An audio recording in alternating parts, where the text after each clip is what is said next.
Hello, fellow travelers. My name is Darius Devil. I'm here to offer you a cup of tea, or more specifically, a cup of... Anyway, let's begin our journey for today.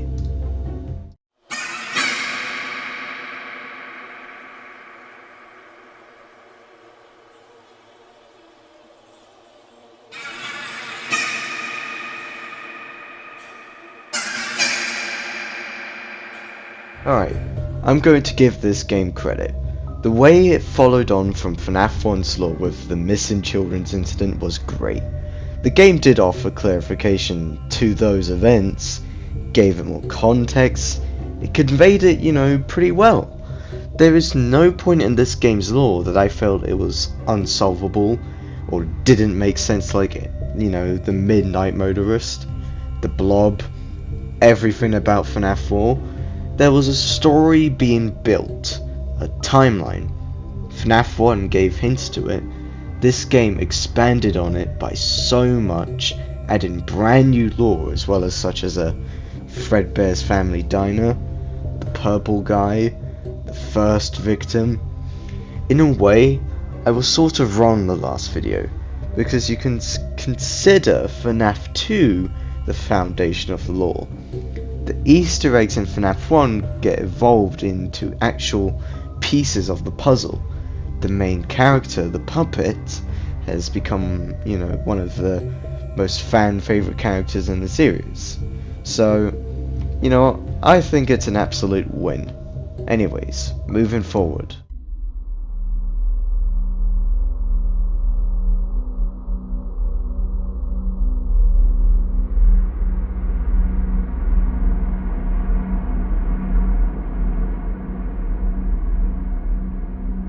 This is an aspect I didn't bring up in my Fnaf 1 video, but since this analysis will be getting rather negative in the next segment, I do think it is a cool aspect of the game. Even though in my opinion the Fnaf 2 designs look much better in later entries, I think both the rotten designs of the wizards and the shininess of the toys, it makes for some great designs, to be honest. I mean, whilst playing Fnaf AR, it has made me appreciate them more. I just think there's something very spiffy about the designs and I just love it. Going back to the wizards, Withered Golden Freddy, he's just a more popular game theory thumbnail than FNAF 1 Golden Freddy.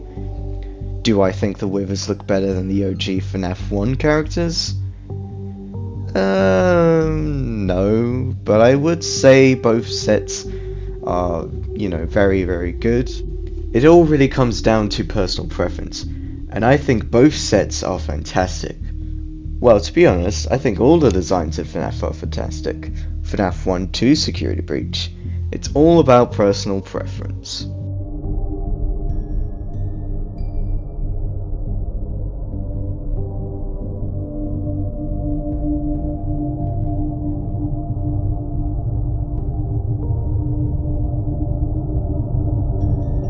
I will admit, Scott did put a lot of effort into the camera renders, like this one of Withered Bonnie, this one of Withered Freddy, this one of Toy Chica. Apart from one character. Anyways, for me the FNAF 2 location has a lot of nostalgia to it, with areas such as the prize counter, parts and service, and all the party rooms. I get the feeling of an 80s pizzeria when I'm looking at this map. And when I built this location in Minecraft Creative, I was just in love with it. Except for one aspect. The single reason this game just does not have as much good atmosphere as the first game is The Office. The Office is this gigantic open space with a massive hallway in front of you, as well as two vents on the left and right. Unlike in FNAF 1, you're not in some tiny condensed space, you're in a massive open room with tiny little PNG heads that can be looking out the vents and robots that are standing right at the end of the hall. Not massive animatronics that stand right outside your door. Combined with the constant, loud, endless warning sound, it's just less scary, more irritating. Even though this negative is, fucking massive, as you're pretty much in the office 24/7, and just checking the prize counter for every 2 seconds, I can appreciate the good atmosphere of this game. Also, I do love the main menu theme. I'm actually using it in this video, because it's just great.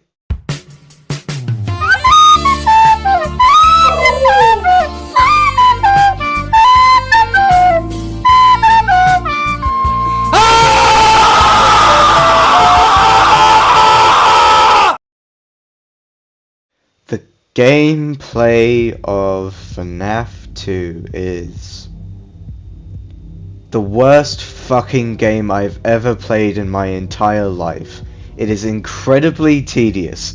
Unlike Fnaf 1, where Bonnie or Chica may or may not directly go to your door, Freddy will stay still if you keep checking him constantly, and Foxy may be a douche and start clawing his way out of Pirate's Cove if you're not checking regularly on the cams enough, and will drain your power significantly. In Fnaf 2, everyone pretty much does the exact same thing. They go straight to your office, and you have to put on a mask. Sure, Mangle makes it easier with a noise. Toy Bonnie has an anticlimactic cutscene. The Wizards are a lot eviler and douchey, giving you pretty much 3/4 of a second in 1020 mode. Besides those minor differences, they all do the exact same thing. Oh, and what about Foxy? Just spam left click. Oh, what about the puppet? Just hold left click. Even though this game has its own form of resource management with the use of flashlight battery, I just would have preferred something like having power percentage, like in Fnaf 1. That percentage makes you careful on how much resources you use, whereas in Fnaf 2, that really isn't noticeable, because you're pretty much spamming control, and just not really caring about it at all. There's no point of caring about resource management in this game, because you have no time to care about it. The gameplay loop is flash left vent, flash hallway, flash right vent, wind up music box, rinse and repeat. The wizards are just these random panic attacks the game wants to show you, and the toys just slow you down looking like complete idiots in the vents. It is so tedious.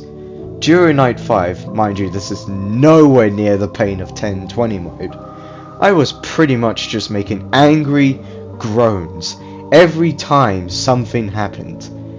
If I was to say one positive aspect of this game, I guess it would be I did it. And that's pretty much it. I do not find this game fun to play at all. I would even go as far to say I got more enjoyment out of Security Breach than this. At least stuff like the moon section, the Monty boss fight, and escaping Chica down the sewers was fun. This just isn't. Do I think it's the worst thing on the planet? No, I like the challenge. Reaction speed is a good thing to improve. Is it the key ingredient for a horror game? No, I would say something more like audio mechanics are. Just comes off as more irritating than scary.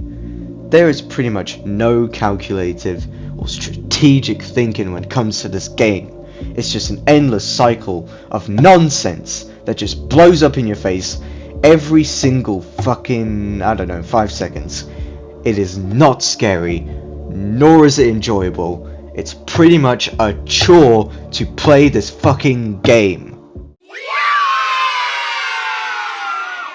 Fnaf is a good game, and you're not gonna tell me what to play. Woo! Yeah, baby! That's what I've been waiting for. That's what it's all about. Woo! You can like this game if you want. It's a free world, and you're free to your own opinions. Unfortunately, Fnaf 2 is really disappointing for me, as the gameplay of a game is its most important part, and Fnaf 2 is just this pure, agonizing rage fest of a game. To give this game a proper rating, F to A+, Chris Stuckman style, I'm going to give Five Nights at Freddy's 2 a C. And since I forgot to give FNAF 1 and Sister Location a grade, I'm going to give Five Nights at Freddy's 1 an A. And I'm going to give Five Nights at Freddy's Sister Location an A-. Alright, that's the end of the video. I'm getting really tired because it's taking a really long time to do. And yeah, bye.